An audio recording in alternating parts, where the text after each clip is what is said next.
Did you know that the whole family, not just children, can benefit by drinking water that contains fluoride? It's a fact that in addition to brushing and flossing, the best way to keep your teeth is to drink fluoridated water.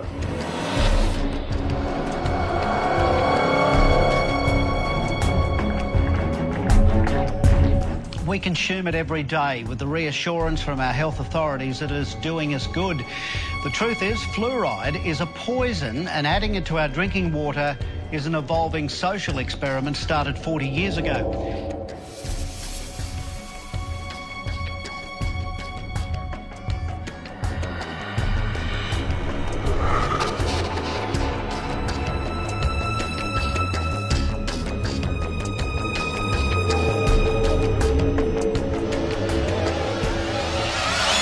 In the small county of Elbit, Georgia, on one of the highest hilltops, stands a massive granite structure known as the Georgia Guidestones. Perfectly aligned with celestial bodies, this American Stonehenge was erected sometime in the late 70s. The enormous structure stands almost 20 feet high, is made of 6 granite slabs weighing in at almost 250,000 pounds. The most astonishing detail of the monument is not its size, but the messages that are carved into it. Engraved in 8 modern and 4 ancient languages are 10 commandments for a new age of reason. The first directive is the most sinister and alarming to us all. Maintain humanity under 500 million in perpetual balance with nature. I have a question for you. How do you suppose they plan on eliminating over 90% of the population? Perhaps by using the oldest trick in the book, and that is to do it right under our noses, then cloak it in the phrase, "It's all for your own good."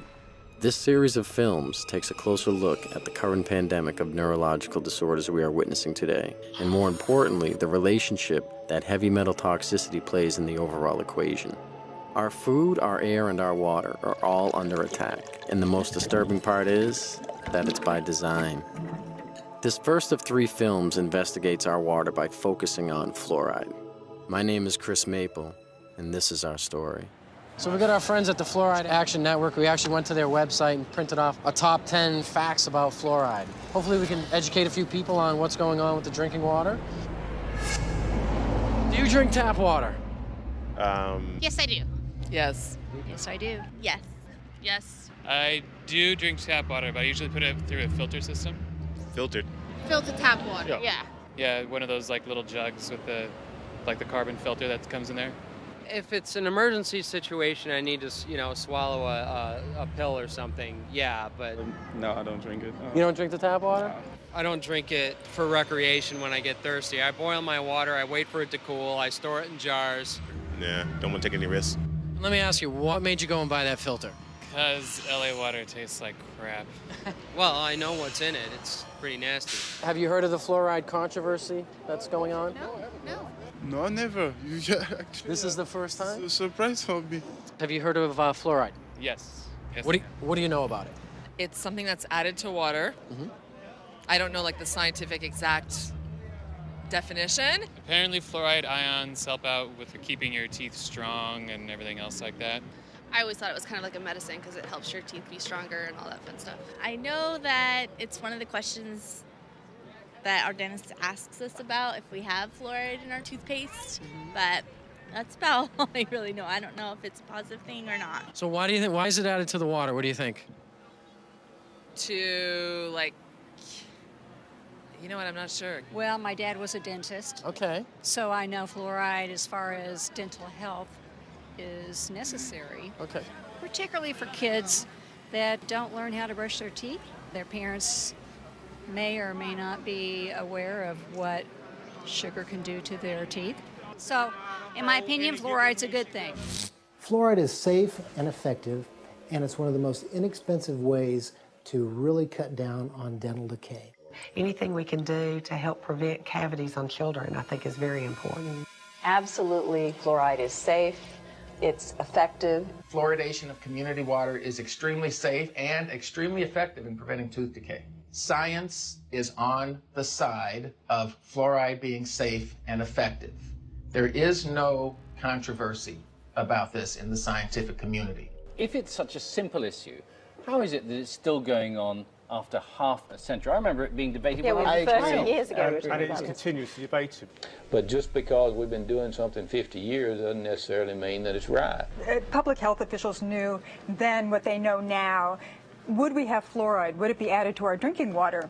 Well, today a coalition of scientists, dentists, and doctors are taking action to stop fluoridation until it is proven safe.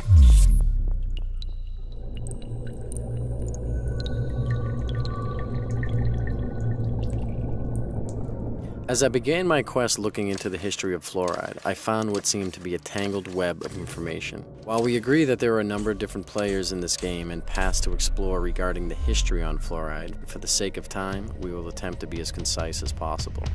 In the last part of the 18th century, a new kind of revolution was taking hold of the modern world. This was not a political, social, or cultural revolution. This was an economic revolution, and unfortunately for us, the byproducts were some of the most toxic pollutants humanity had ever seen. And one of the most venomous pollutants of them all was fluoride. By 1930, the aluminum industry was the biggest polluter of fluoride. In America, only one company was in the aluminum business: the Aluminum Company of America, otherwise known as Alcoa. Ironically enough, during that time, the U.S. Public Health Services was under the direct jurisdiction of the U.S. Treasury Secretary Andrew W. Mellon. It just so happened that Mellon was a founder and major stockholder of Alcoa. He was also the founder of the Mellon Institution, an industry-funded research institute that was notorious for giving industry the scientific data it needed to defend itself. The Mellon Institute published some of the key evidence that supported the effectiveness of fluoride in fighting tooth decay. It was Dr. Gerald Cox, who also worked at the Mellon Institute, that made the first proposal to artificially fluoridate our public water supplies. Although widely debated, the official human experiments began in Grand Rapids, Michigan on January 25, 1945, as they were the first to publicly fluoridate their water supply. So you guys want to know what fluoride is? I mean, that's what we're going to do over the next 12 months. Our hope is to interview people like yourself, various physicians, neurologists, chemists, toxicologists, and get to the bottom of it. I mean, I don't understand why there's a debate. Yeah. We want to get to the bottom of what is fluoride. Is it good or is it bad? Okay. Well, more importantly, Mike, we'd like to come down and see you. How do you feel about that? Yeah, we can do it at my studio if you'd like. Oh, that'd be great. Okay, I got a lot of hosting out shows today. Yeah, all right. I know you're busy, buddy. I'll let you go. All right, Chris. See you soon, man. Okay, sounds good, Mike. Bye-bye.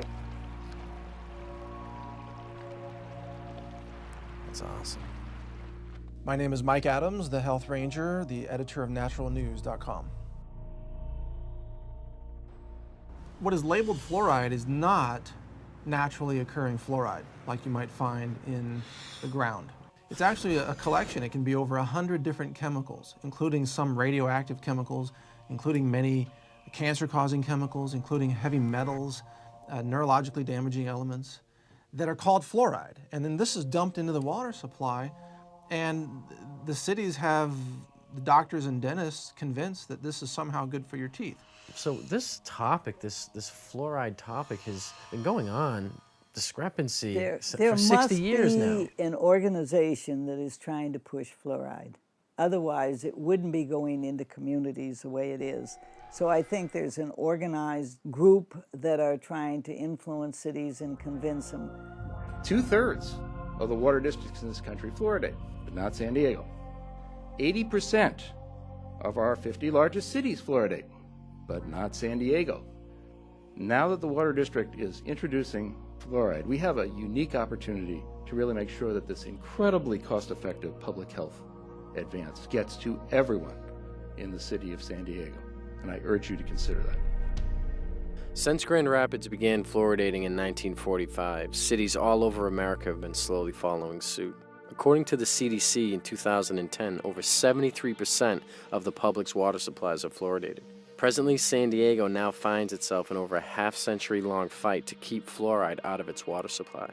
That brings us to this man who has been on the front lines of this fluoride battle since the beginning.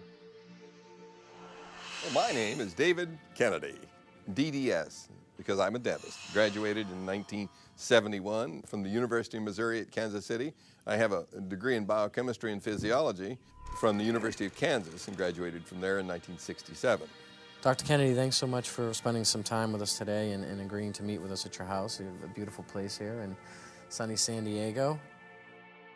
Twice, San Diego voters have rejected it, 1954 and 1968. Now we're trying to put fluoride back into our water, and we're dead set against it.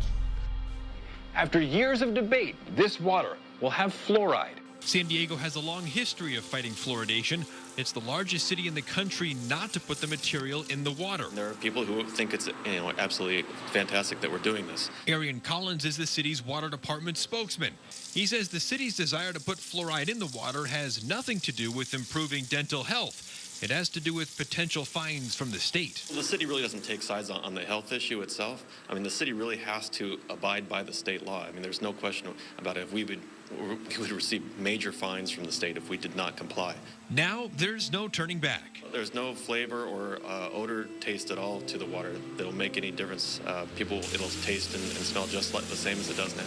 Odor's not Jeff Green's problem. It's not just the fluoride itself. He's already sued the city once over the issue. It's the fact that when you add something to the water to treat humans, unfortunately what they've done is they've skipped all the other processes that they would usually look at when you're going to put something in the water. Green says fluoride puts more arsenic, lead, and other metals in the system.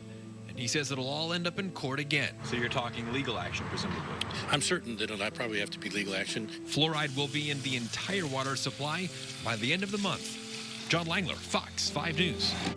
50 plus years now, San Diego's been fighting this battle successfully. What just happened? The story, if you go back to the history in California for fluoridation, more than 110 times cities had rejected fluoridation in California. The City Council voted in 1952 to put hydrofluosilicic acid in our water supply. The citizens walked around and they said, we don't think that's a good idea, and we passed a law that says no fluoride or fluorine-containing substance or hydrofluosilicic acid can be added to the public water supply. There can be no gift of funds, no tax, and no water bill levied for that purpose. Even as far back as 1952, they were actually able to name the product that was going to end up being put in the water that we now have to spend all of our time on. And it's ordinance number 67 in the San Diego Municipal Code. It still stands? It still stands today, and what we have is a bunch of crooks and thieves in downtown City Hall, and they decided, well, you know, that's such an old law. Mayor Golddigger actually said that's such an old law. Well, you know, let's see, the Constitution is 200 years old. Shall we throw that out too, Mayor? San Diego is not being forced to fluoridate. They're doing voluntarily against the law that we have in our community. So what do you do about that? Then the only thing I know to do about that is exactly what all the people in Libya and Egypt and the Middle East did, is that when you get sick and tired of the totalitarian approach to government, where they says you will drink it, you're going to like it, we decided you need to have hazardous waste in your water supply, and you got to stand up and say, you know what? You drink it, because I don't want it. This is a sad day where the citizens of San Diego lost again. We held them off for 60 years, and here they are, buying Chinese hazardous waste, put it in the water supplies of San Diego, directly against our wishes. If you catch the citizens asleep, you can take their rights away, and that's what they did. That's what it was. People just, you know, are not savvy enough to be able to figure out that the hazardous waste from China is not what's going to prevent tooth decay. Eating right and taking care of your teeth is what prevents tooth decay. This is about your rights. This is a civil right. Are we going to put stuff in the water that harms children? We shouldn't. Well, we did. Well, hello there. Hey, Chris, how you doing? How are you? Good to see you. Good seeing you too. Nice to meet you. Thanks for inviting us out here in such a short notice. Oh, you bet, and I'm glad the weather showed up nicely. So you ready to talk about some fluoride or what? You bet I'm ready. As we know, it's a pretty important topic. It sure is, but a misunderstood topic by most people. Yeah, you're right. And hopefully we're here today to, to gather a little more clarity around the issue, and I'm hoping maybe you might be able to help us with it. Okay. When they first started using fluoride, they used sodium fluoride. And sodium fluoride that we were able to get from the aluminum industry. Well, the fluoride that is being put in the water now, not back in 1940, 1950, that was sodium fluoride. Now it's a mineral. It's coming from the phosphate fertilizer industry. It's a byproduct that is a very toxic waste. It's basically fluoride bound to silica, okay? And it's called fluorosilicylic acid when it's put in. Extremely toxic.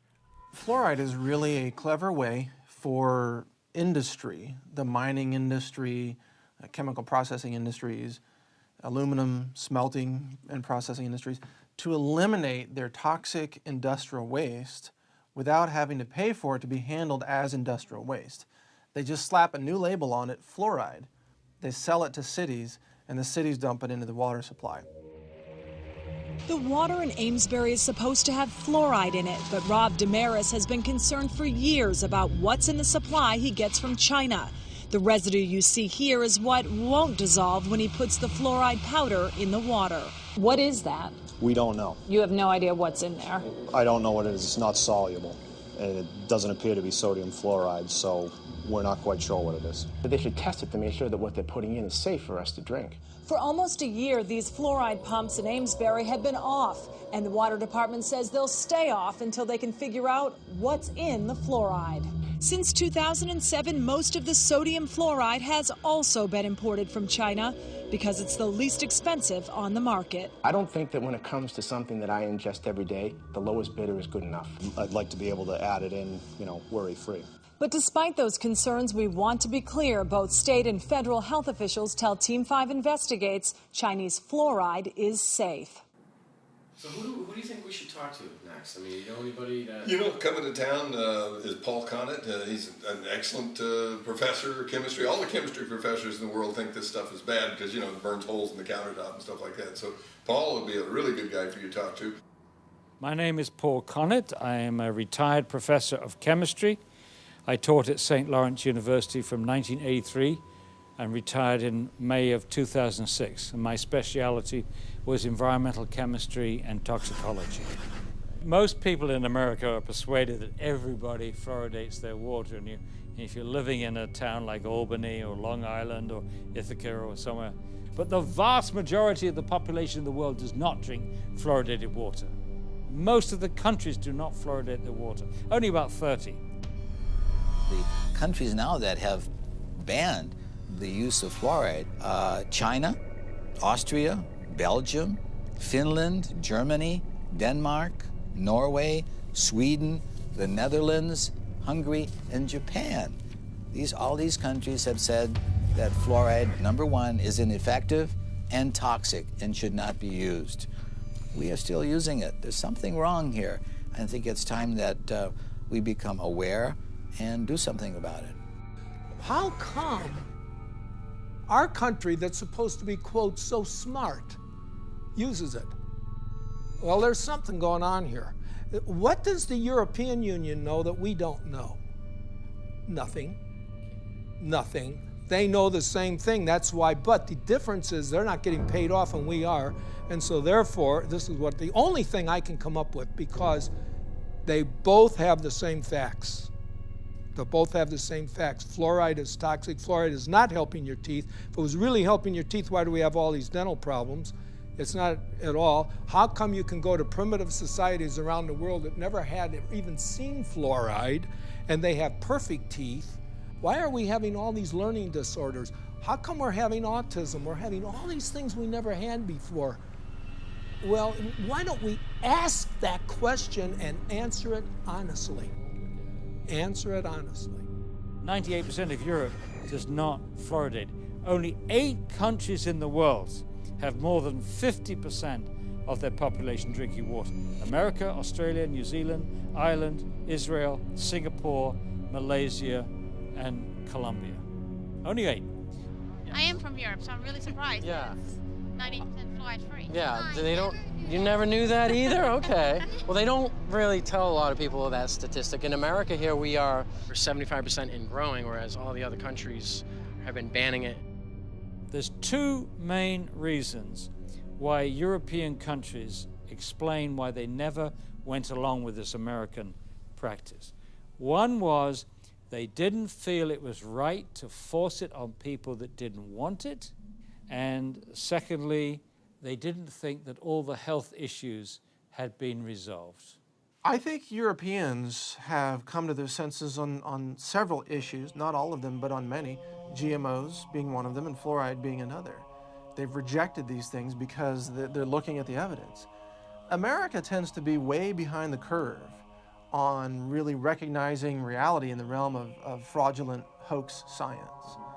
our CDC and the liars in Washington, D.C. have only had success in countries that speak English for the vast majority of the disposal of their hazardous waste product. That means that you and I and our children in the United States are the largest consumers of hydrofluosilicic acid. Call it what it is. Hydrofluosilicic acid, what is that?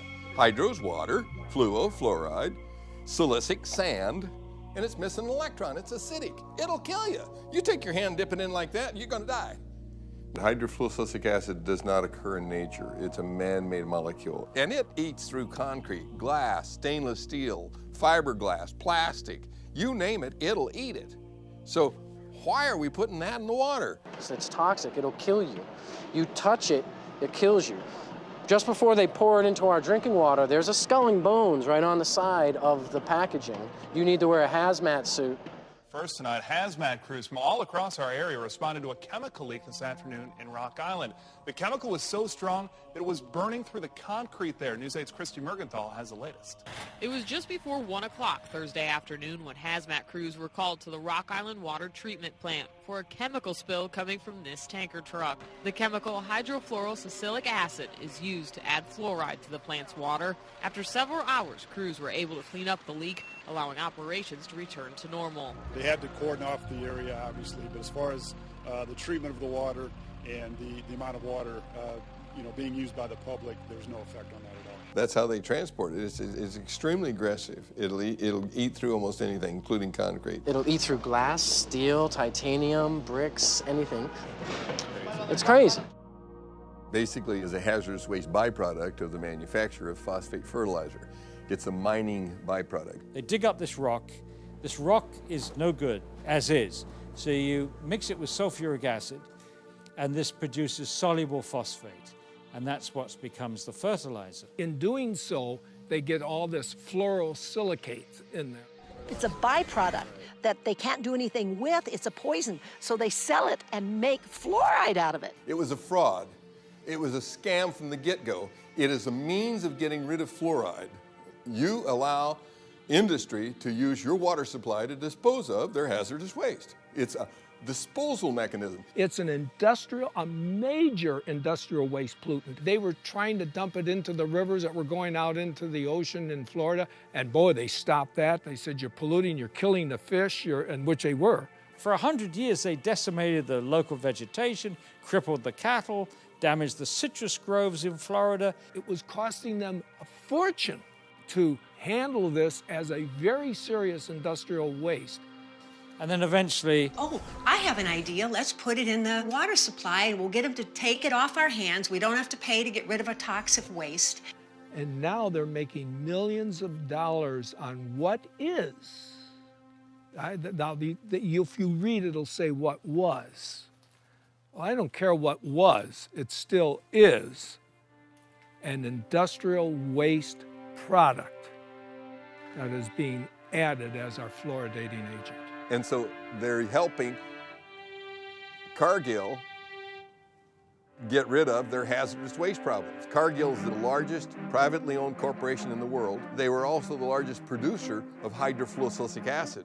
Cargill at one time had like 90% of the market. When the hurricanes went through Florida, they knocked out the holding pond, so there was a shortage of hydrofluosilicic acid. And so they reached out to the rest of the world, and now we get it from Mexico and Japan and China, because none of those countries allow fluoride in the water supply.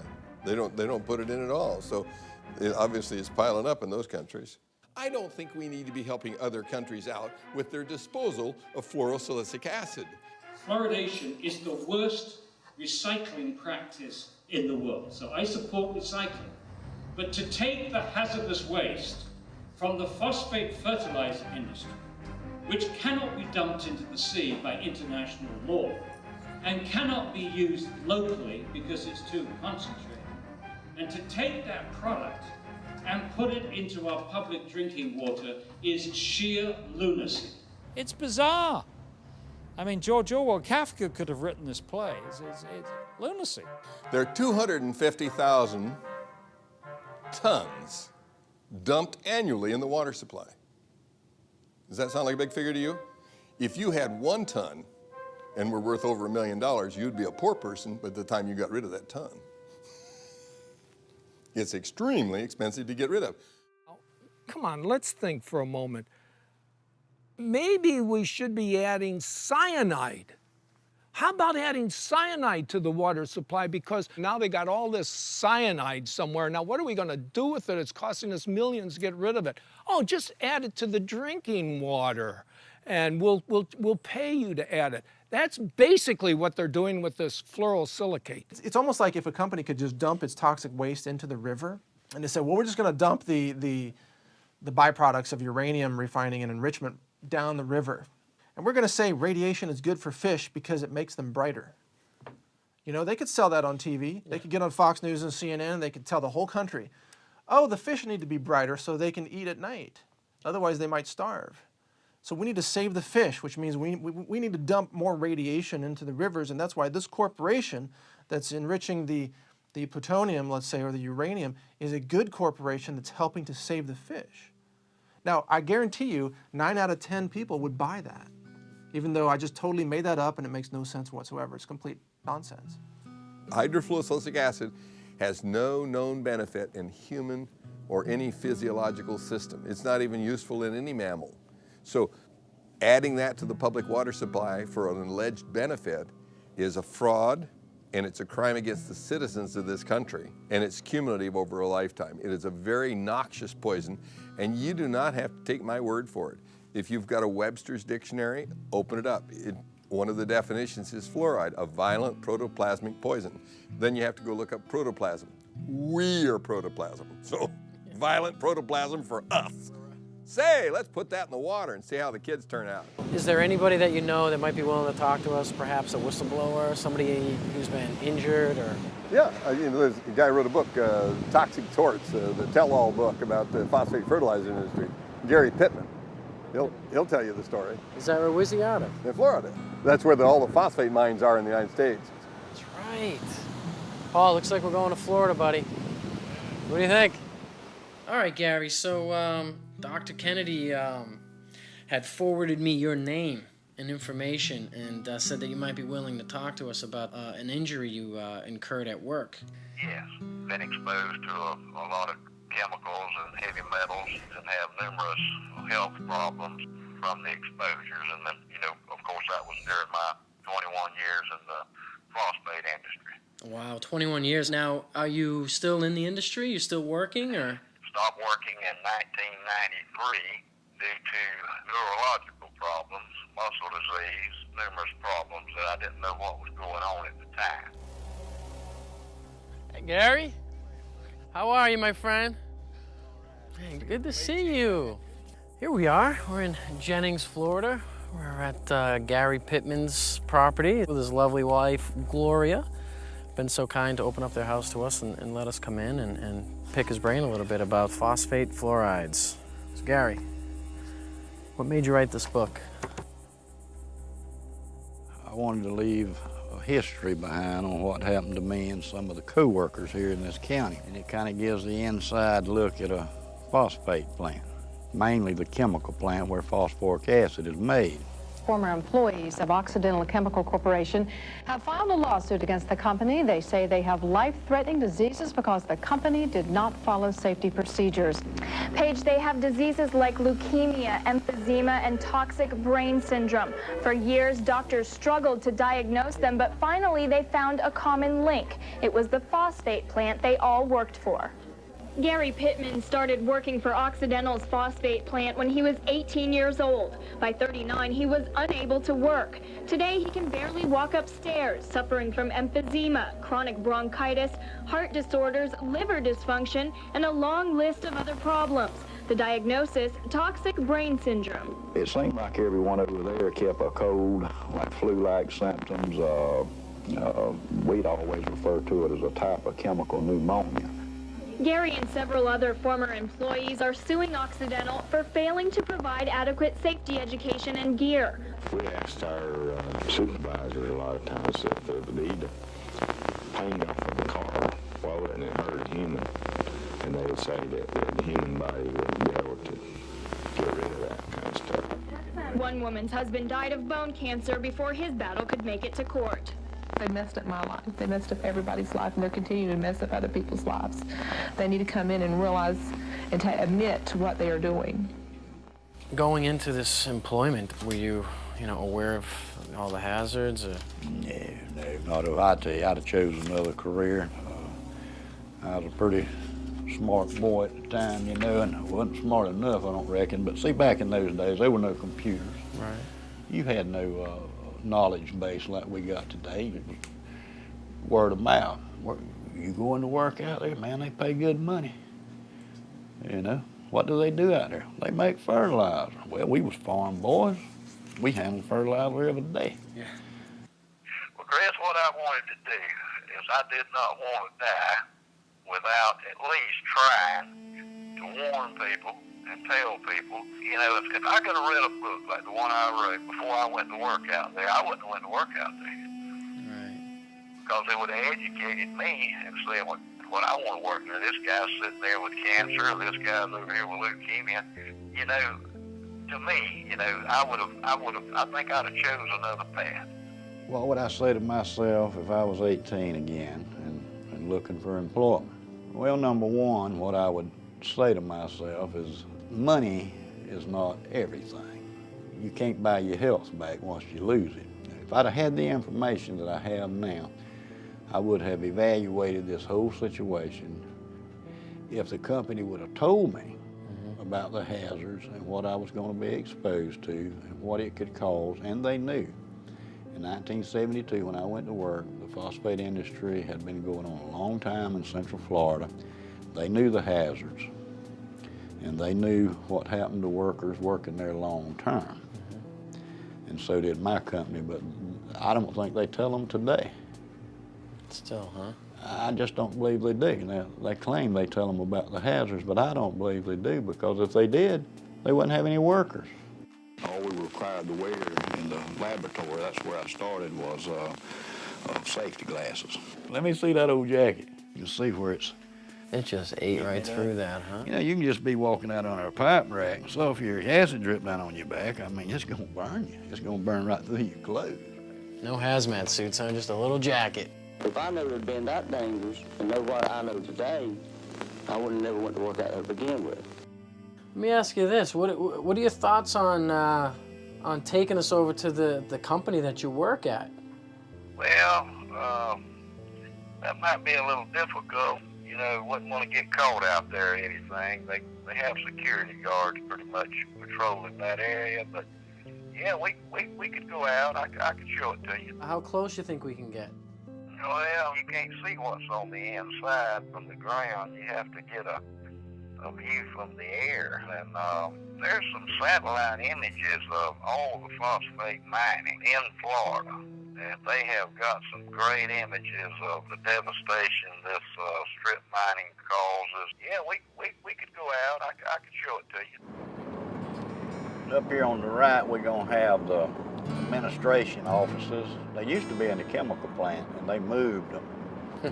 It used to eat the pantyhose off the women's legs. Wow.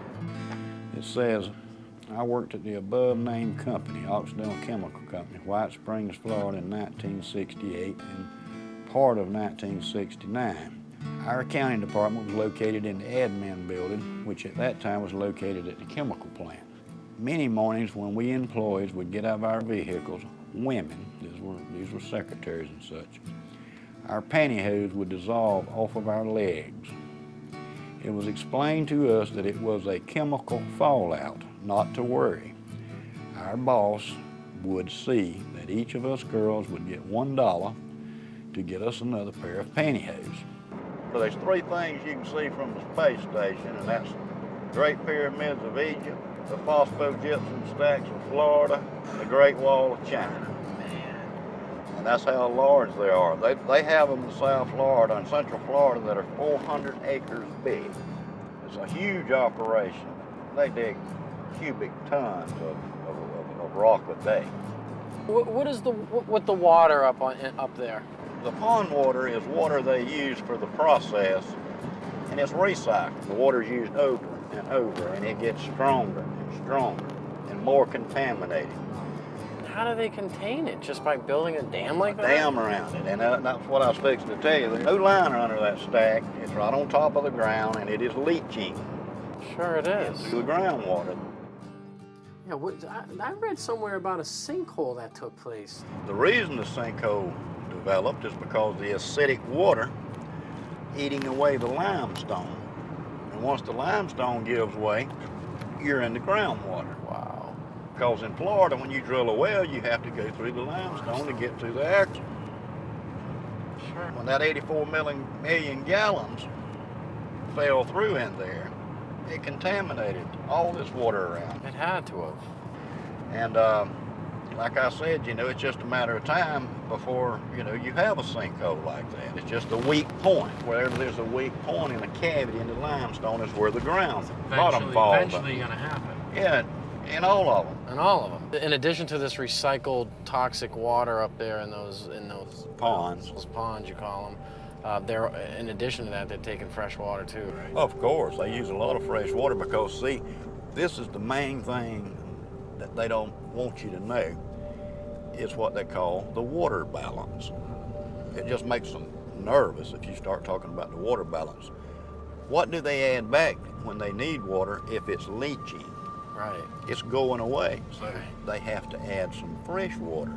I see. To keep the process going. Right.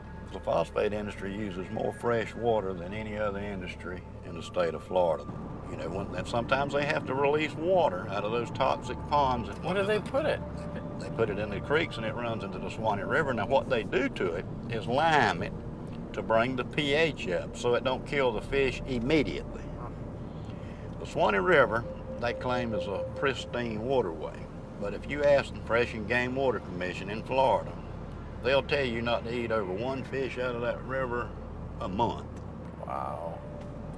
Because of lead and mercury and chromium and cadmium. They won't tell you that, but that's why. Yeah, that's why. This is just a lot of the documentation I've reached through the years. What really caught my eye was, like we had talked about earlier, the 1972 through 1979 misrepresenting environmental data. And they charged them $575,000 for emitting 10 times the amount of fluoride allowed below. And I was working there when that was going on, and the fumes were just unbelievable. It pit the glass on your windshields, make them so foggy it would etch the glass. Just having your car parked out there while you're at work. I mean, back in the 60s, you know, I mean, even earlier, they realized that those fumes were very toxic. Very toxic. The phosphate company pretty much polices themselves. They have their own crews do their stack testing and all the other environmental things. And, you know, that's kind of like the fox watching the hen house.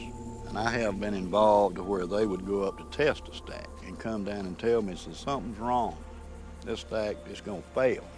You know, so you look around, find the problem, straighten it out, and say, okay, boys, y'all can go up there and test now. I have also been at the point to where we couldn't find what was wrong, and they were doing the test, and we would just go and open a blind in the fume ducts to allow more fresh air to rush in, so it would dilute the emissions. And I know for a fact that they cheat on these tests. Once you know that, then you lose all faith in these regulatory agencies because you know it's all a farce.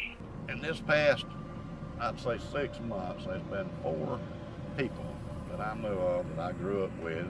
They were younger than me. They were 52, all of them died. I do honestly believe it has something to do with the phosphate chemical plants out there. I would imagine you've seen some injured employees. I've seen people burned. I've seen people blown up. I saw a man killed, and he was going to weld on a rotary drum filter. Somebody had washed it with a solution of sulfuric acid and pond water. Found out later that the guy had struck an arc to weld on that thing, and it exploded. And it killed him, messed up his friend, too, that was helping. But that's a very hazardous work environment. When you digest phosphate rock with sulfuric acid, that's what you're going to give off, hydrogen fluoride and silicon tetrafluoride. Now, even at that strength, it'll eat up concrete. asphalt, stainless steel, even the fume ducts after a while, which is made out of fiberglass. Very corrosive, the most corrosive acid known to man. Used to etch glass, it's used for a lot of things. One of the things it's used for is to fluoridate drinking water. Who in the world would want to drink water with this stuff in it?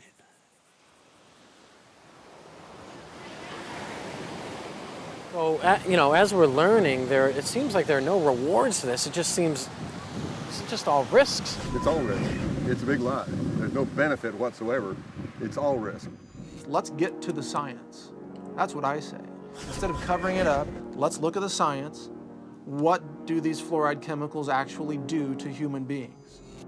There's all kinds of research out there showing it really disturbs the functioning of the body in a number of ways. Inactivates 62 enzymes, increases the aging process, increases the incidence of cancers and tumors up to 17%, disrupts the immune system, causes genetic damage, interrupts RNA and DNA, repair enzymes activity, increases arthritis, and is a system poison. These are all validated by scientific data. We have in America today all of the symptoms of hypothyroidism, obesity, heart disease, neurological impairment. I have been very sick. I was diagnosed with hypothyroidism about 10 years ago. There was no family history in my background that explained why I had this thyroid illness. What were some of your side effects? Feeling very cold, hair loss, concentration issues. It really controls your metabolism. So I had gained about 10 to 15 pounds, which is very unusual. I was very athletic my whole life and never was overweight. So I gained weight. I was sleeping a lot. Again, your metabolism is tuned down. Doing the research, fluoride is an irritant to your thyroid. Your thyroid wants iodine. And if it doesn't get iodine at the concentrations that it needs, then it gets whatever is closest that you're providing in the environment. If you look at the periodic table, you see that fluoride, chlorine, bromine, and iodine are all in the same column. That means they have very similar electronic structure and reactivity. So that's why your thyroid will uptake fluoride and chlorine when you're not giving it enough iodine. It's a gradual accumulation of the fluorides and the other things you're exposed to out there that just gradually wears on you through the years. And that's one reason it's hard to pinpoint a health problem. Because, you know, you work out there 6, 7, 8, 10 years before you start noticing things, and then it's almost too late then because it's already done the damage. But I've been real weak and just lethargic. Yeah. So when the blood work come back, the guy asked me, he said, "What have you been doing?" I said, nothing the last few days. I've been laying on the couch at home, you know, I ain't felt well. He said, "You sure you hadn't fell off of a building or something?" He said, "Look," he said, "you have a muscle destructive process going on." That was exactly what he told me. And I said, what does that mean? He said, "You got a muscle destructive process going on and there's nothing I can do to help you." Dave, so what we're learning is kind of frightening because it seems to me that once it's in your body, is it there to stay?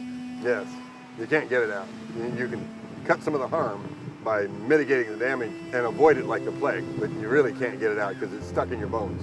And that's why you have all the skeletal symptoms, you know, the joint pain, the arthritis, and all that stuff. The first signs that fluoride is poisoning your bones is pains in the joints, stiffness in the joints, pains in the bones. Well, you go to the doctor with pain in a joint, he said, "Oh, you got arthritis." Well, arthritis, joint, ritis, pain. Oh, okay, joint pain.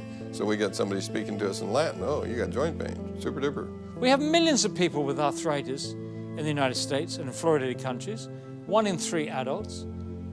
Nobody's ever looked to see if some of those arthritis cases may have been caused or exacerbated by fluoride. Just not looking.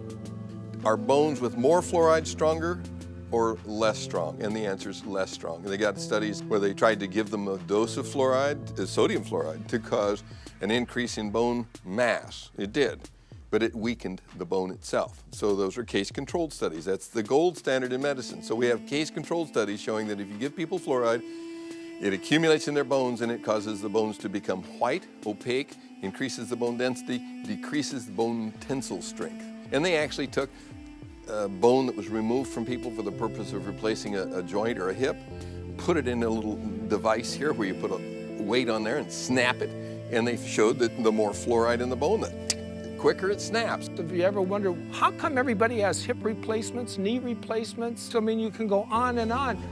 I can think back when I was a kid, that didn't happen. You didn't see all these crippled people. I mean, you saw a few, but it wasn't common. I mean, how does it end up in our bones? Is it that where our body just finds? It's calcium-rich tissue, so your body parks it there because it's got to dispose of it some way, otherwise it would kill you.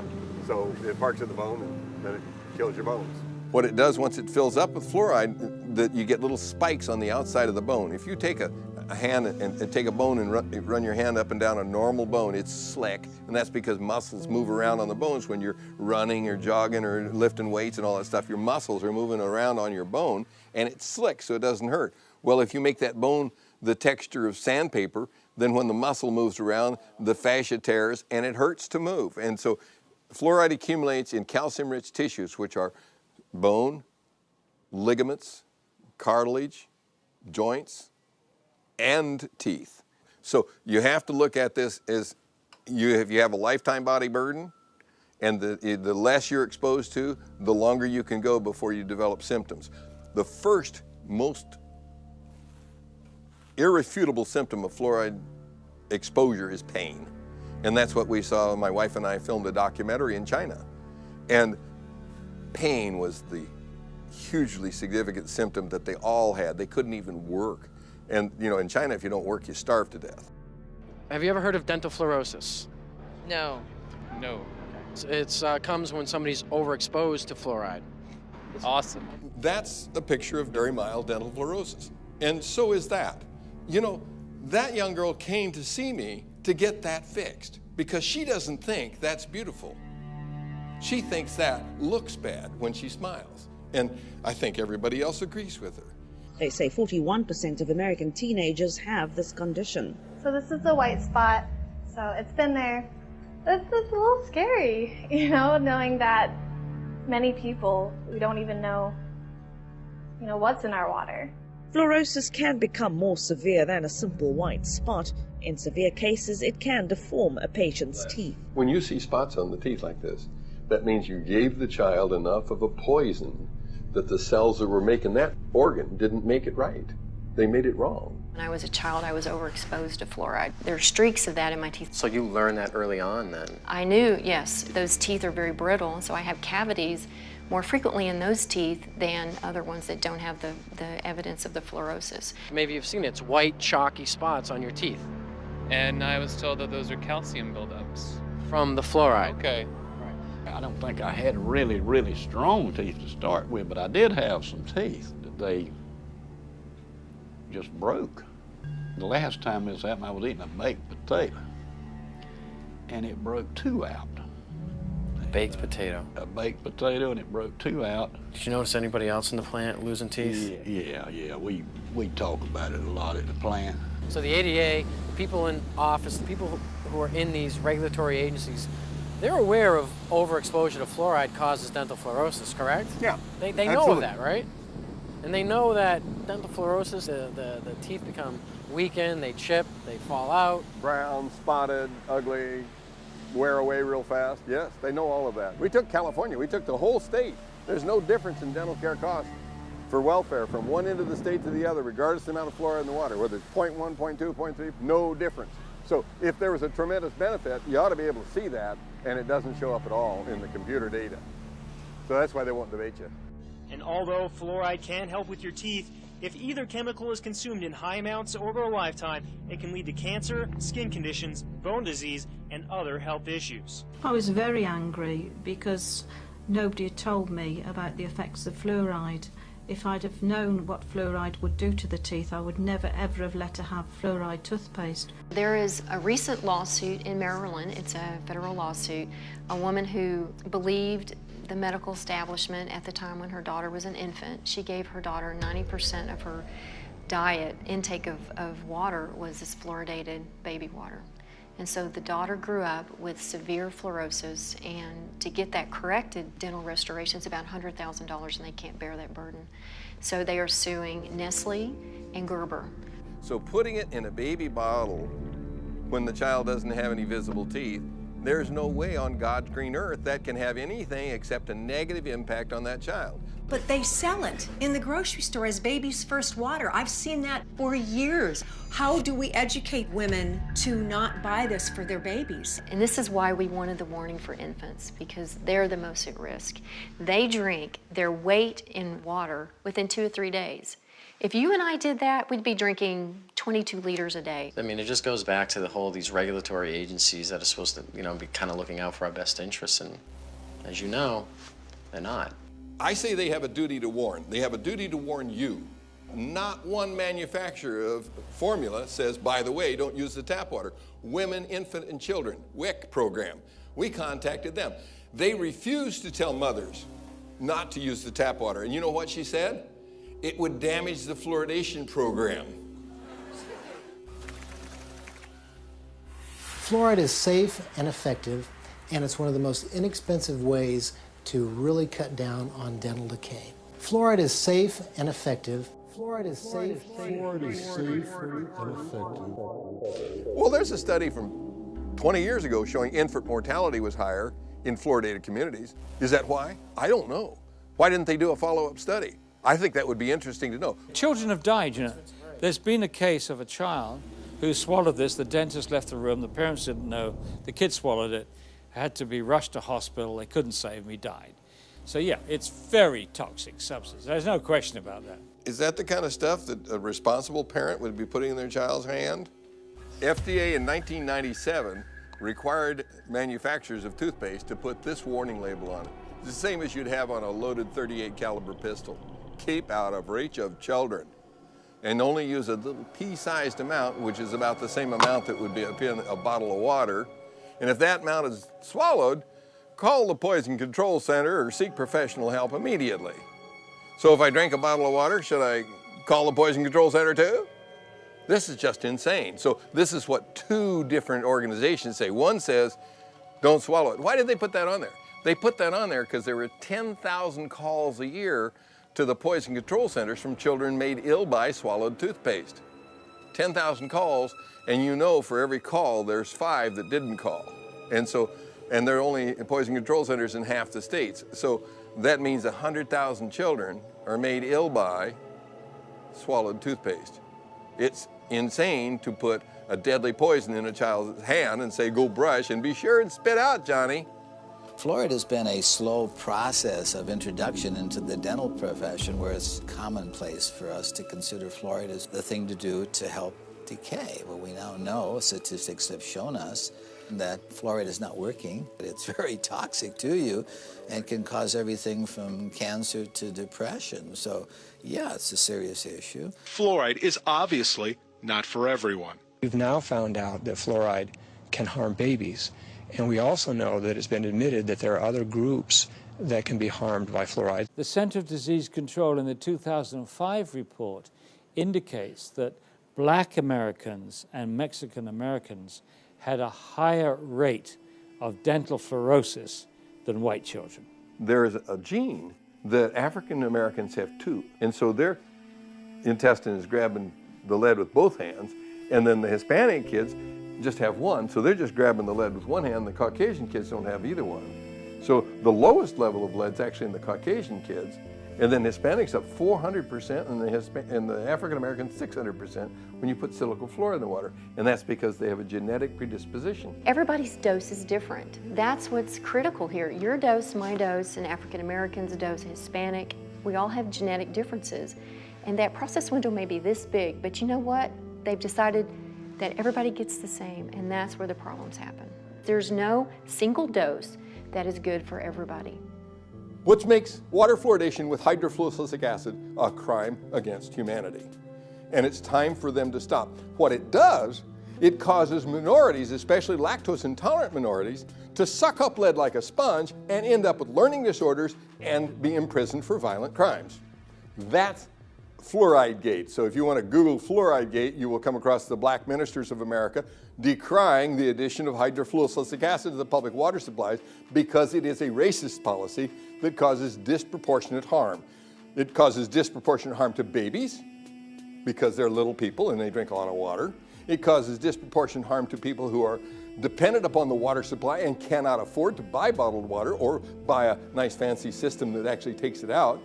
The president of the Coalition of African American Pastors has said, why wasn't the black community told that blacks are disproportionately impacted by harm from fluorides and fluoridated water? Nobody told me until I learned about this a year ago. It's very expensive for the ordinary family to avoid fluoride once it's in the water, and that is the nub of Fluoride Gate. That is the nub of why these civil rights people in Atlanta are speaking out, because they recognize that families of low income are unable to avoid this if they wanted to. You can see that when you graph it by race, that there is a lot more injury to the minorities.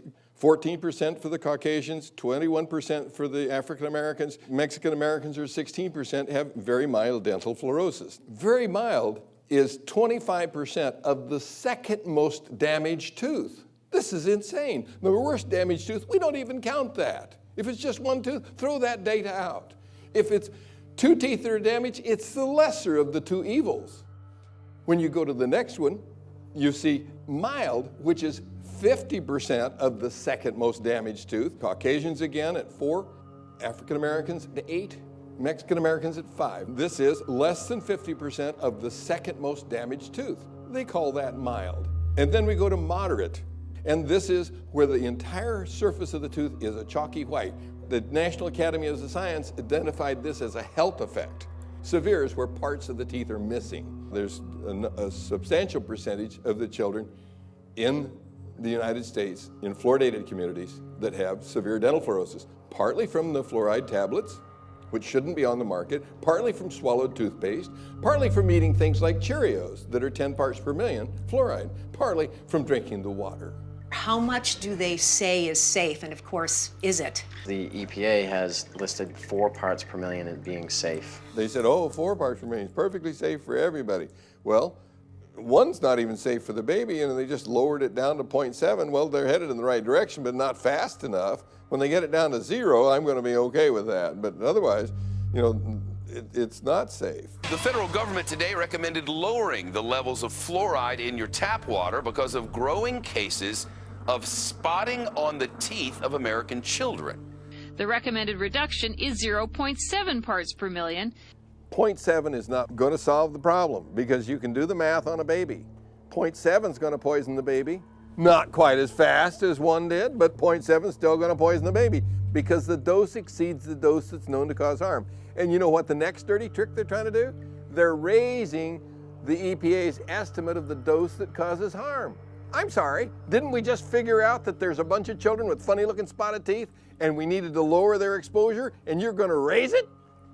It was explained to me by people in the Netherlands, particularly Dr. Hans Muhlenberg.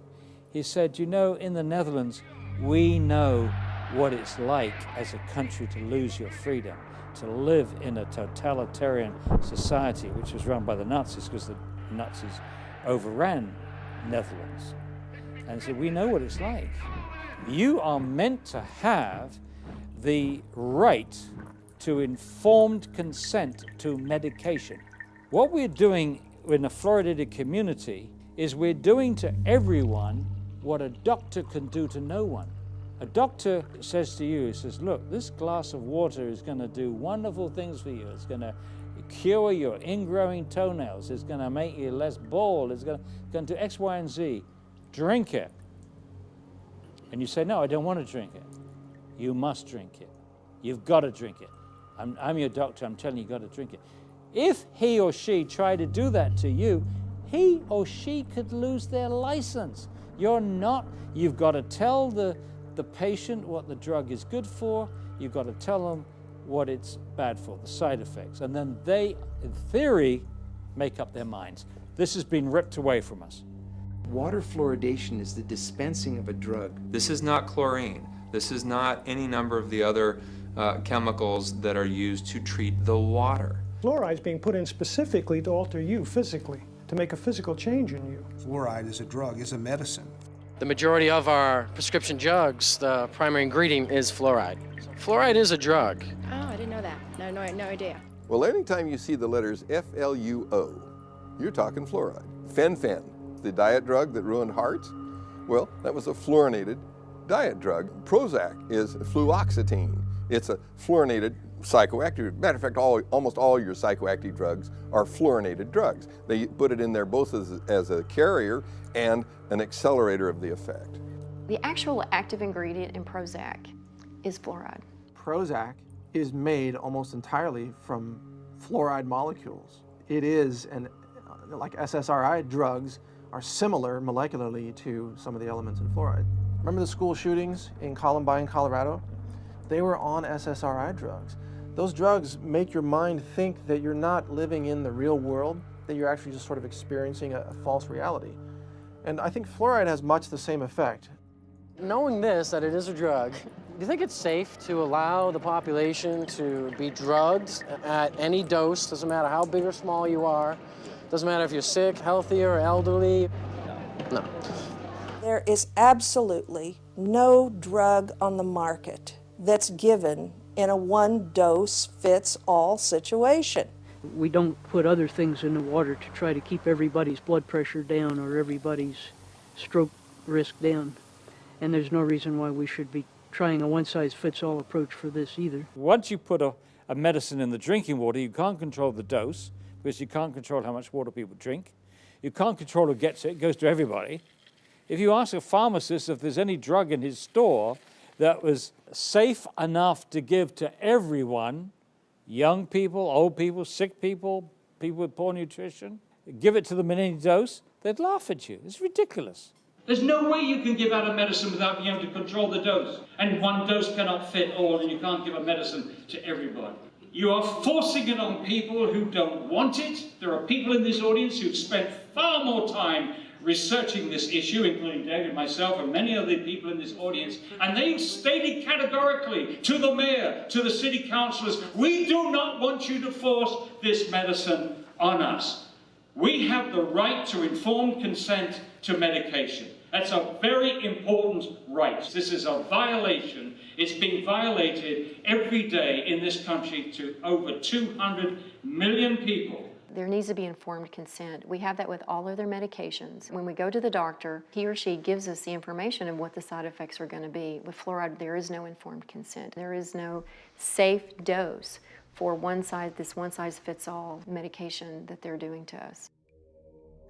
Now, all of those issues are important, but the one that really concerns me is the impact of fluoride on the brain.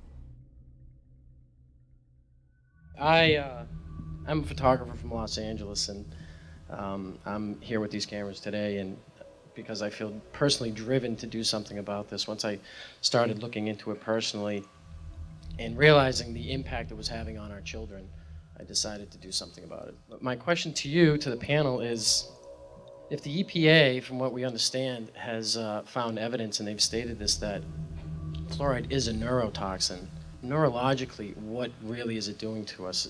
Could you enlighten us on that a little bit? A study panel for the EPA, you're absolutely right, listed fluoride as amongst 109 chemicals for which there was significant evidence of neurological effects. It has definite impact on the neurons, which is the nerve parts of the brain. You don't just grow those back. It's not like, well, I cut myself, so now I'm renewing my cell. It doesn't happen to the neurons. There are so many ways that fluoride could be damaging the brain. We know this from animal studies. Dr. Phyllis Moulinex exposed rats to fluoride to work out its effects on the human brain and the central nervous system.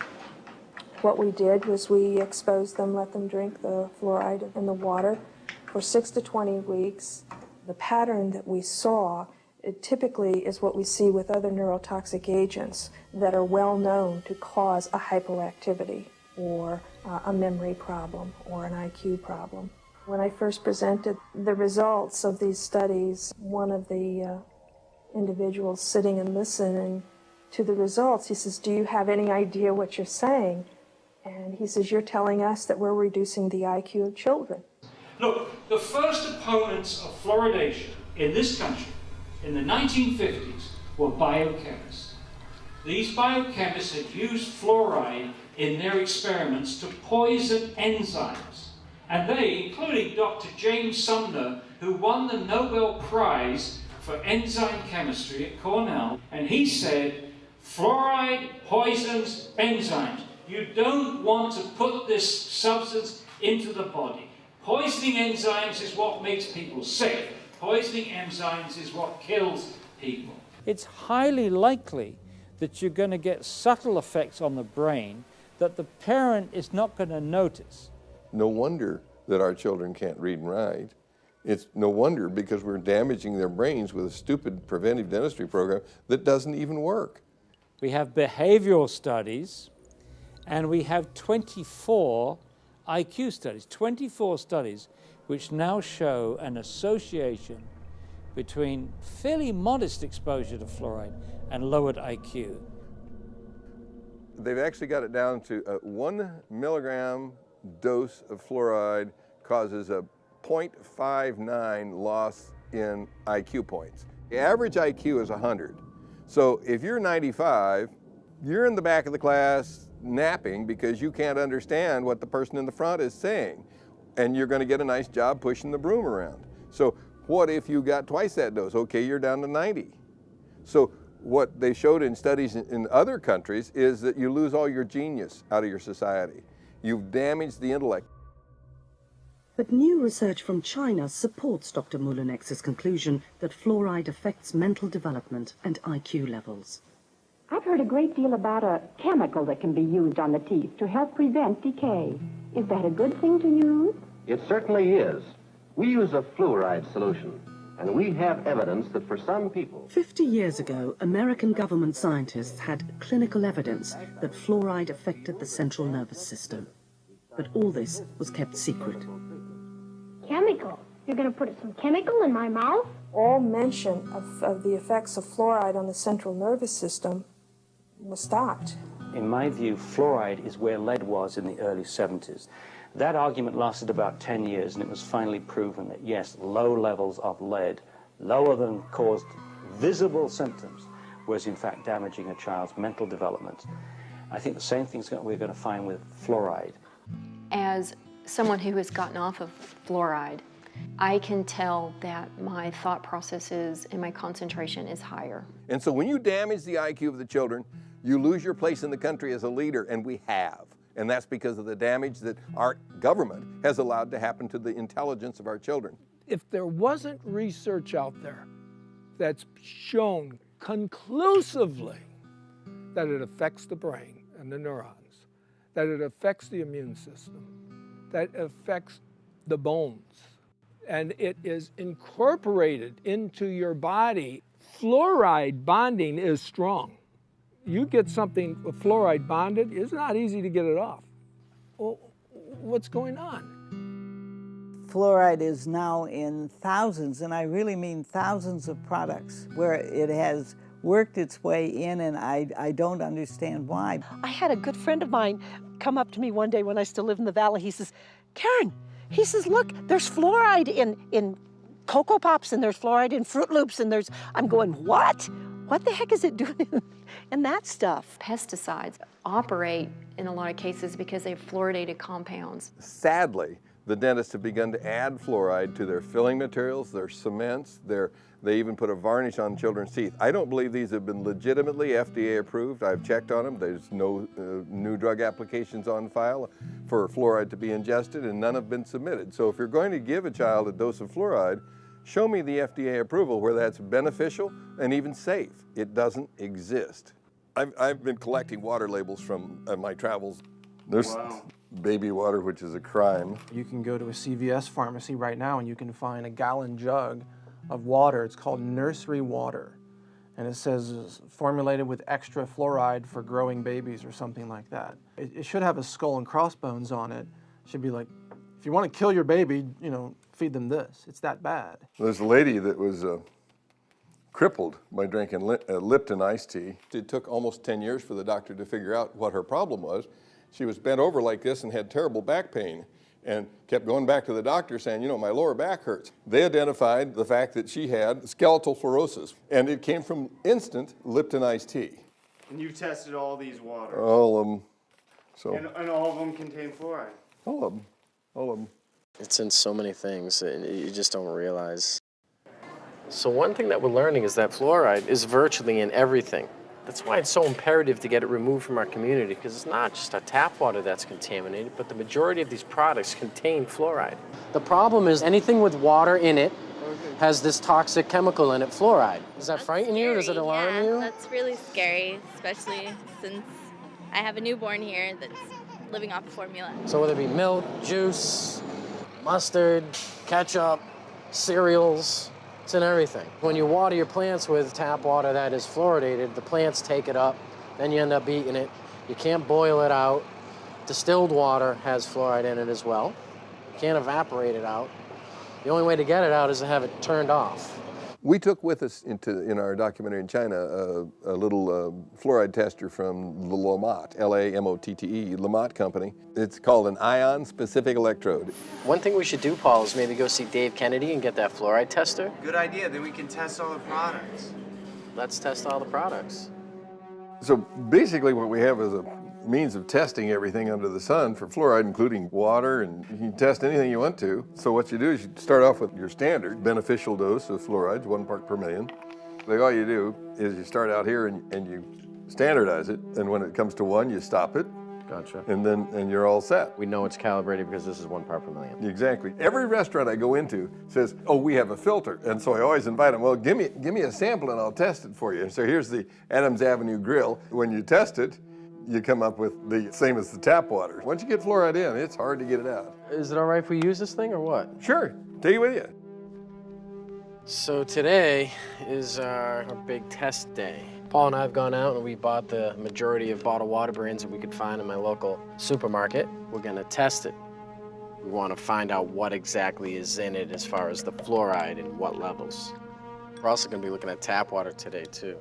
And we're doing this with our Tracer Fluoride Pocket Tester. This puppy right here is gonna allow us to measure the parts per million of fluoride in pretty much any liquid substance we can get our hands on.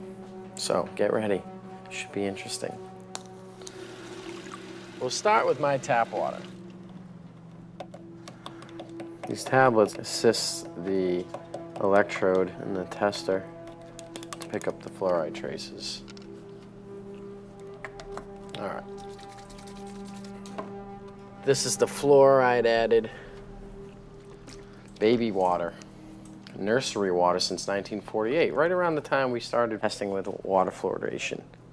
So what really blows me away about this is why would you need to add fluoride to water that already has fluoride in it? But I guess if it's in a bottle of water with a nice little pretty label of Elmo, it's okay to be drinking and ingesting. It's just what blows me away is where's the poison control number? It should be on every bottle. Did you know that bottled water is not controlled by the government? And guess who does all the research on it? The water companies. The ones making the bottled water, they say this is this is this, da-da-da. If you want to look at what, chemicals or trace amount of contaminants are in different bottled waters, you have to go on the company's websites and go look up their information. And in some case, they won't even provide it to you. I just picked this up as an example when I was down in Cabo San Lucas a few months ago. And you can see it's a bottled water made by Nestle's. And then if you got really good eyesight and you get your magnifying glass out over here, you can see that it has the elements of calcium, magnesium, sodium, potassium, bicarbonate, and no fluoride in there. That's the deal. And so you can go to Italy, Germany, France, Holland, Denmark, anywhere in the world except America, and pick up a bottle and they'll tell you what's in it. But in America, we'll tell you how much fat there is in it. It's just insane. And you don't have to believe me. Here's San Bernardino from Italy that has bicarbonate, calcio, magnesio, silica. They even tell you how much sand there is in it now. And here's fluoride at 0.06. Here's Primavera from Italy again, and it's got bicarbonate, sulfates, chlorine, calcium, magnesium, sodium, silica, and no fluoride in it. Because they know people don't want to be drinking fluoride. So if you were in Italy or Europe or someplace else where they actually had reasonable labels on their water, they'd tell you what's in it. Here they pretend like it doesn't exist. You can get Poland Springs, and all it does is say is since 1845 our natural spring water has been wonderful and good and all that stuff, and they forgot to mention if there was anything in it. So why don't we tell them that here? We don't tell them that here because we want to sell them tap water in plastic. We're going to try calling all these bottled water companies, and supposedly they will release whether or not they're adding fluoride to their bottled water. Fiji Water Consumer Affairs. Hi, I'm just trying to figure out what levels of fluoride are present in Fiji's water. Okay, we do have some naturally occurring fluoride. It's about 0.26 milligrams per liter. Evian water is pure by nature. We don't add anything to the water. We don't take anything from the water. The water is untouched by man. The fluoride level on the Arrowhead Mountain spring water fluctuates between no detected to up to 1.3 milligrams per liter. This is naturally occurring at the springs. Is no man added. All right, thanks so much, Marie. Have a nice day, sir. You too. Bye-bye. Bye-bye. Reading that script, huh? They're all saying it's that level at the spring. How can those levels be natural? One thing that people really don't understand is, their argument might be, well, I don't drink tap water, or I don't drink any of these brands, or I only drink distilled water. Well, do you cook with it? Because if you're cooking with tap, it's getting right into your food. Do you drink orange juice? Or milk? Or Gatorade? How about Coca-Cola? Anything. You gotta realize the water in all these products is just as contaminated. So you can't get away from it. Even if it's organic orange juice, the water is treated with fluoride, and there are gonna be trace levels present. So there is no getting away from it. And the only way of getting away is to have it removed. It's toxic on all levels, regardless of the amounts. It's just not supposed to be there. We get enough fluoride from our dental products, whether it's brushing our teeth with fluoridated toothpaste or using a mouth rinse with fluoride. The amount that we're swallowing when we rinse our teeth or brush our teeth is enough, more than enough. When you find out all the facts and the evidence that fluoride it is not good for you, you must find a way to follow through with your lifestyle. And I say to everybody watching this DVD and this documentary, the water is a right of every human being, and no government has the right to tell us what should we drink and when and how. Really, it comes down to this? Yeah, the government's paying 35 dentists at the Center for Disease Control to go out and promote the addition of silicone fluoride to the public drinking water. So it's making a lot of people who can't do dentistry money. Where money and power are is a magnet to criminals. And so Washington, D.C. becomes a vortex of evil. And I'll tell you, when you're controlled by a few people, which is the government, who controls the government? Money. Big money. And if they're about money, then we have a conflict of interest. We want our children to grow up healthy and strong, and they want to make profits. There are solutions out there. There are answers to this.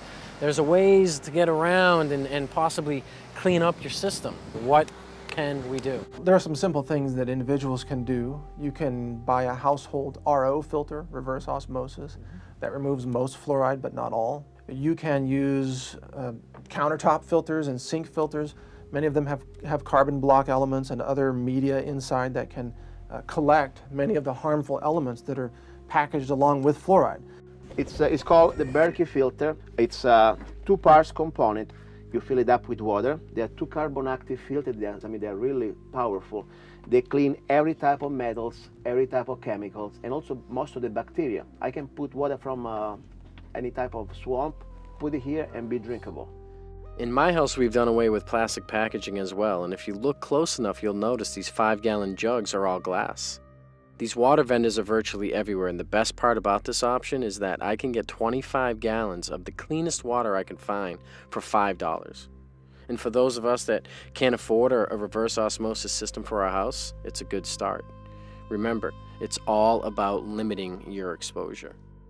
But you know, the big problem is you can get the best water in the world to drink and cook with, but what are you going to do about your shower? In fact, I would even say don't shower in tap water. That's so toxic that, look, where I live now, I'm drinking and showering in either rainwater or well water. If we have the ability financially to purchase these filters and these purification systems, it is the most important investment you could make for your family. You really need to invest in yourself, in your food, in what you're drinking, and more than you are your clothes or your electronics or your car. It is the priority. When you accumulate all these chemicals in your body, you have to do something to get rid of it. The antidote to fluoride poisoning is calcium, magnesium, vitamin C, selenium, and iodine. And you can get rid of it with perspiration, which is saunas. You can get rid of it by drinking more water and having it go out in your urine. The right diet can bind to those elements and help clear them out.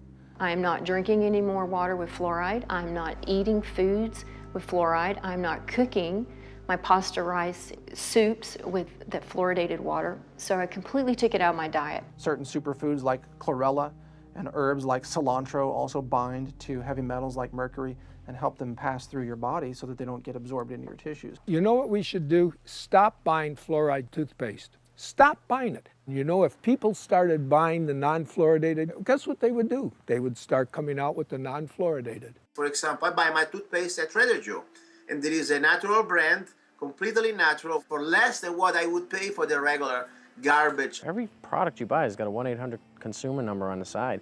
Flip it over, call them, tell them, I won't buy this unless you sell something that doesn't have fluoride. I'm not buying your product anymore. Or, I mean, for anything. Where do we start?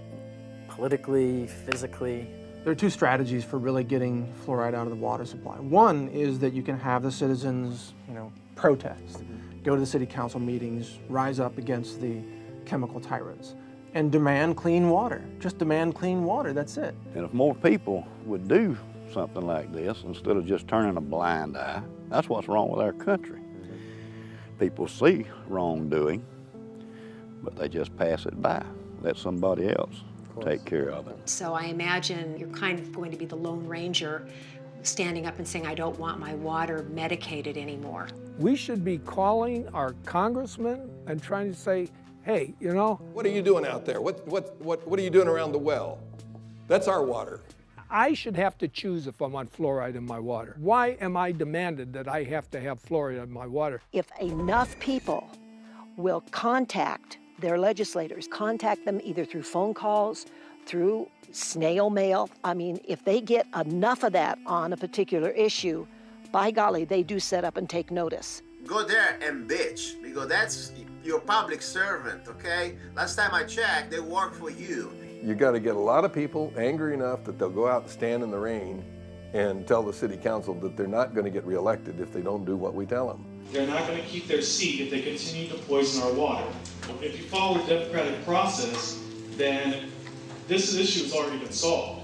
Unite and let's make it happen, because I was thinking about it today, and I'll just wrap with this, but I was thinking about it today because I knew you were coming over, and I just sat there and I literally just prayed to God.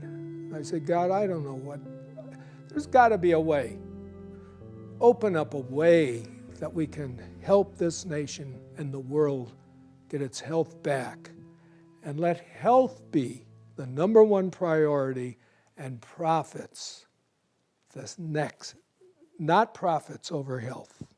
And let's let people get the truth. This is all about us taking our world back. It's the time to scream louder, to be bolder, and to show them that we cannot be afraid. It's time that the people stand up, the silent majority, for their health. Get it out of your community, and then you can drink the water at home, you can drink the water in your office, you can drink the water in the restaurants and in friends' houses, and so you don't have to worry anymore. All right, folks, so here we are. We're right back where we started in San Diego, right in front of City Hall. Let's recap the whole fluoride thing, shall we? Fluoride is not regulated by the FDA, the CDC, or the EPA. All these regulatory agencies seem to have washed their hands of it. China, Japan, Czech Republic, India, Israel. I mean, the list goes on and on and on. Apparently here in the US, There seems to be no debate whatsoever. And according to the ADA, science is on the side of fluoride. Not only are the politicians crooked, but apparently the scientific community's for sale too. Is there any truth? How frightening is that? Let's remember that list of side effects, shall we? We have dental fluorosis, bone disease, thyroid gland suppression, the list of cancers, lower IQs. I mean, don't even take my word for it. Even the EPA has done animal studies that show dementia-like side effects at 1 part per million. 1 part per million. That's the level of fluoridation in our tap water. I mean, doesn't that make you sick? That's what got me going. Once I started realizing what's happening to the children, I mean, I couldn't sit still, and I don't know how everybody can just sit back and let this happen. Just please, I beg of you to just look into it. And once you're armed with this knowledge, you'll be able to maybe make the educated decisions to protect yourself and, more importantly, your loved ones. Because isn't that what this is all about? If these regulatory agencies aren't going to do it, then it's up to you. I just want to thank you from the bottom of my heart. You're such a sweet, sweet soul. Again, Charlie, thank you so much for letting us come by here today. I would just like to say, great speech, man.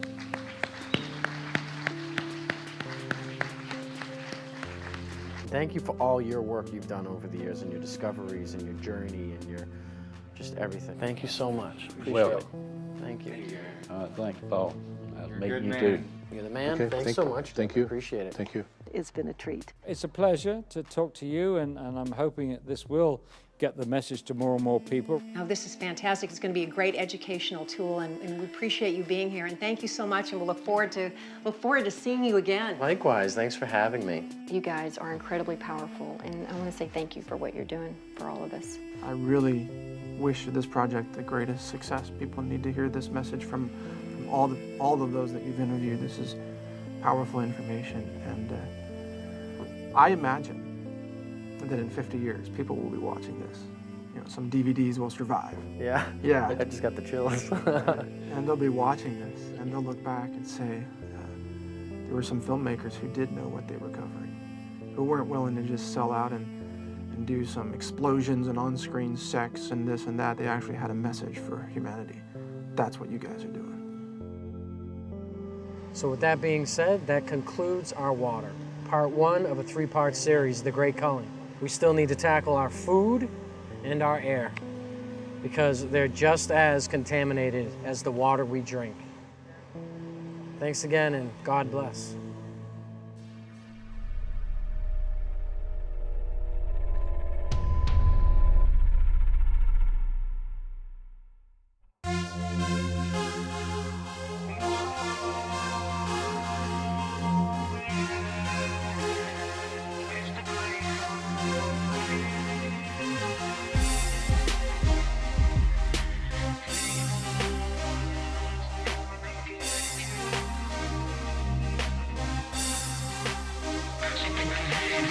Whoever thought this would happen in a lifetime? The tyranny, depopulation of our own kind. And now they're spraying poisons in our skies. The chemtrails, anticiparium, and fluoride. The system's here to keep the population sick at all times. Especially the ones with no insurance, they gon' die. While the rest of the souls and their minds will survive. Not knowing it's the great calling, and we all gon' die. These sheep will like to obey and believe all the lies. Like when FEMA tell you that they're here to keep you alive. Just ask the people of New Orleans who believe all the lies. FEMA took them to a dome where the elderly died. Cause there was no food or water, even medical supply. I think the city of New Orleans was a blood sacrifice. I wonder if they use sharp shooting waves in the sky. They're trying to depopulate, 90% must die.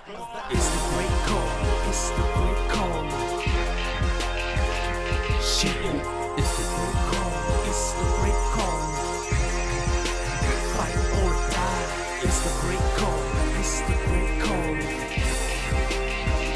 Shooting, it's the great call, it's the great call.